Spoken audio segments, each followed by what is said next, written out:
Elles seront ravies de s'inviter à votre table et c'est d'ailleurs chose faite depuis le début de l'été. Les guêpes, vous l'avez sans doute remarqué, ont rarement été aussi nombreuses que cette année, jusqu'à 5 fois plus que l'an dernier.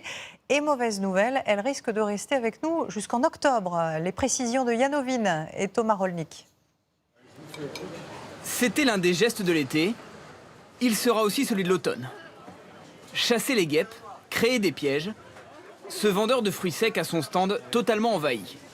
C'est horrible, on se fait piquer partout, c'est horrible. Donc on met un peu de miel, on brûle un peu du café. On est armé. Certaines s'invitent même dans les sacs, sur la place du marché à Versailles. C'est la seule année où j'ai été piqué. Elle m'a piqué sur le doigt là. Et c'est vrai que c'était violent. Ah oui, j'en ai peur moi. Si je suis en t-shirt, je prends le raisin, là je me fais piquer. Et comme ça, non. Ce midi, nous avons quand même trouvé quelques défenseurs. J'adore les guêpes. Elles pollinisent, elles mangent des insectes, elles mangent des moustiques. Donc c'est très utile de garder les guêpes. Elles seraient 5 fois plus nombreuses cette année. Les conditions météo leur sont favorables.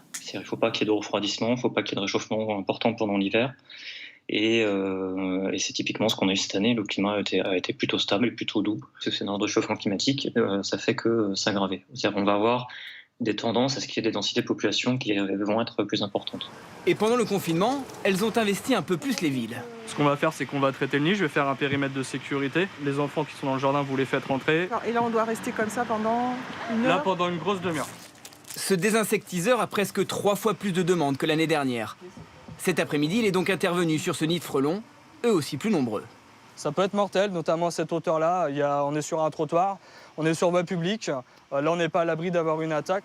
Même à distance, nous devons nous protéger.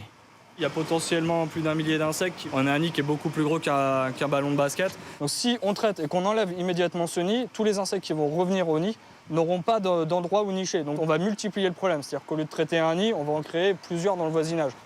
Ceux-là ne survivront pas, mais les frelons peuvent vivre jusqu'aux températures du mois de décembre. Les guêpes, elles, mourront un peu plus tôt. Pour quelques semaines, même à l'intérieur des commerces, avec elles, il va donc encore falloir cohabiter.